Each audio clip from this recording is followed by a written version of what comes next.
Herzlich willkommen zu Schweizer in Norwegen. In dieser Sendung befinden wir uns in Røros. Und Røros ist unter anderem der zweitkälteste Ort in Norwegen und eine der 7 UNESCO-Welterbestätten in Norwegen. Und was daran so speziell ist, sehen Sie im ersten Bericht. Røros befindet sich im Sør-Trøndelag, ca. 150 km südlich von Trondheim und 380 km nördlich von Oslo. Bis 1644 war Røros ein kleiner Villa im Wald. Aber dann hat der Hans Olsen Osen Kupfererz gefunden. Kurz darauf hat der deutsche Bergbauingenieur Lorenz Losius die erste Mine aufgemacht und darauf die erste Schmelzhütte in Betrieb genommen. Weil es keine örtlichen Fachkräfte hatte, hat man sie aus Deutschland geholt. Seitdem ist Røros stetig gewachsen und die Minengesellschaft hat grossen Einfluss aufs Dorf gehabt.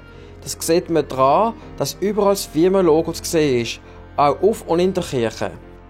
Die besagte Kirche ist 1778 erbaut worden und ist mit 1600 Plätzen die drittgrößte Kirche in Norwegen.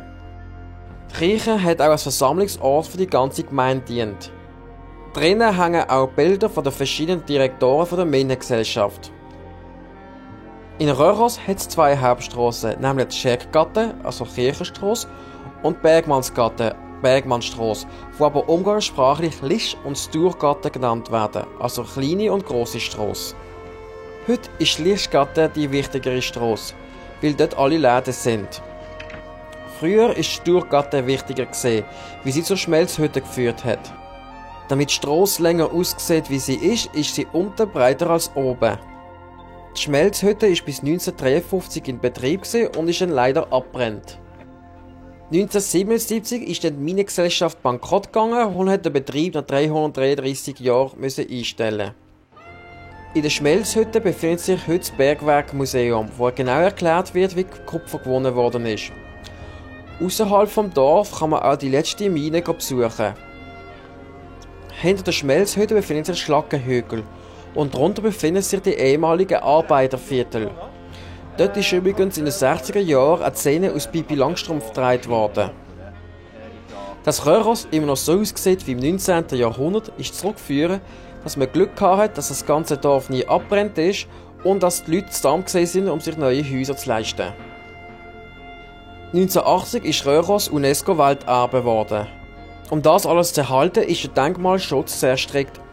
Zusätzlich darf man im Dorfzentrum nur ein Haus kaufen, wenn man dort das ganze Jahr wohnt.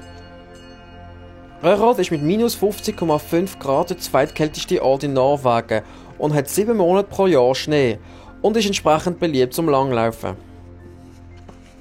Røros erreicht man entweder mit einer 6-stündigen Autofahrt von Oslo oder mit der Bahn oder mit dem Flugzeug.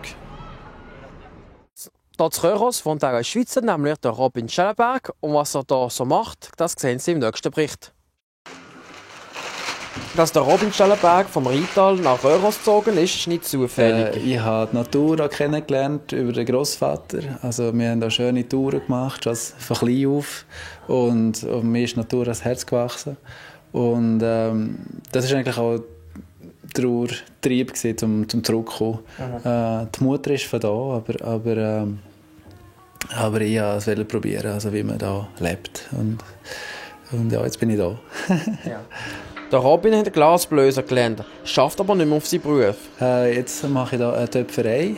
Wir sind da 6 Leute, die Tag ein, Tag aus töpfern. Selber tue ich zwar nicht so viel töpfern, ich glasieren, ein bisschen Ofen setzen, Administration, Geschäft und so. Aber mir gefällt, das Kunsthandwerk lebt da noch in Røros. Aber was wir machen da, sind Kopien von alter Keramik. Und da habe ich jetzt ein Stück da, das haben wir vor 2 Jahren bekommen. Dort schon da gefunden, im Hof, haben das liegen gehabt und ich wusste, was wir machen. Und dann haben sie eben gehört, dass wir das kopieren können. Und ist auch sehr interessant. Also, das erzählt ein bisschen, wie Leute früher gelebt haben. Man sieht auch, dass Sachen, die kaputt gegangen sind, die hat man bewahrt. Wie jetzt hier hat man das repariert. Das war eine Schale, die die Familie gemeinsam daraus gegessen hat. Und dann hast du da den Löffel können abstreichen an der Kante. Und das ist das Einzige, was man früher hatte. Also, und da haben wir jetzt eine Kopie gemacht. Siehst, ist ein kleiner Unterschied. Zum Teil zum Beispiel hast du früher hast du den hohen Weg in den Ofen gestellt, dann sind die Farben gerunnen. Und dann kannst du dir denken, all die Arbeit mit Dekorieren war eigentlich für nichts, weil die Farben einfach eingelaufen sind.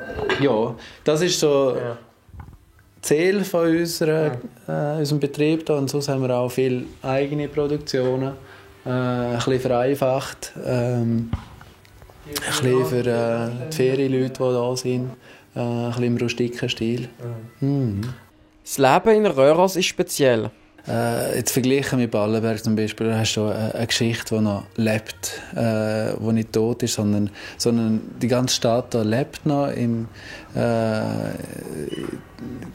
Das ist irgendwie nicht ein Museum, das tot ist, sondern da ist ein lebendiges Museum. Und die grosse Kälte ist nicht einfach zu meistern. Jetzt haben wir gerade ein Haus gekauft, Frau und ich. Vor 2 Jahren sind wir dort eingezogen. Und das ist ein Haus von 1800 ungefähr. Und mit Schreck und Grauen habe ich entdeckt, dass in der Wand überhaupt keine Isolation ist. Da hast du Bretter zuerst und zuinnerst und zwischendrin hast du gröbere Stämme. Aber null Isolation. Und da merkst du es. Also wenn es 2-3 Wochen minus 30 ist, dann merkst du es. Also und normalerweise haben wir genug Schnee, wo man kann um den Keller, also um die Mauer rundherum tun, dass es nicht so kalt wird im Keller.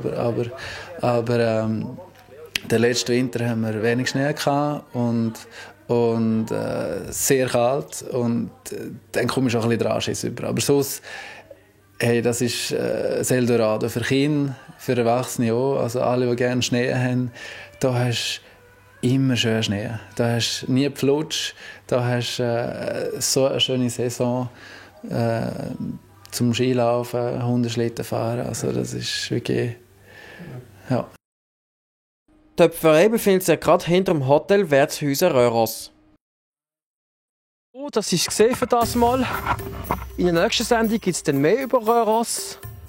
Und in der Zwischenzeit können Sie uns auf Facebook und Twitter weiterverfolgen. Auf Wiedersehen!